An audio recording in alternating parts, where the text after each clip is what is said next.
సుధాకర్ గారు ఆరోగ్యం బాగా క్షీణించడంతో తను నెల రోజుల నుండి కోమాలో ఉన్నాడని, తన కుటుంబ పరిస్థితి దారుణంగా మారి ఆస్తుల్ని పోగొట్టుకుని ఆర్థిక సహాయం కోసం ఎదురు చూస్తున్నారనే వార్తలు తెరపైకి రావడంతో ఈ విషయంపై సుధాకర్ కొడుకు మైఖేల్ బెన్నీ స్పందిస్తూ, నాన్నగారు నెల రోజులుగా కోమాలో ఉన్నమాట వాస్తవమే, కానీ అందుకు ట్రీట్మెంట్ జరుగుతుందని, తను త్వరగానే కోలుకుంటారని డాక్టర్స్ చెప్పారని చెప్పుకొచ్చాడు.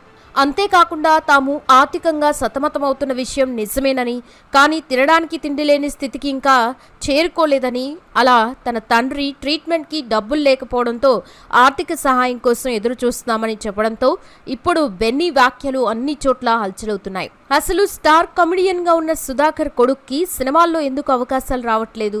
సుధాకర్ తన ఆస్తి అంతా పోగొట్టుకోవడానికి గల కారణాలేంటి? ఇతని కెరియర్ని నాశనం చేసిన ఆ స్టార్ హీరో ఎవరు? ఇండస్ట్రీ వారు సుధాకర్కి ఎందుకు సహాయం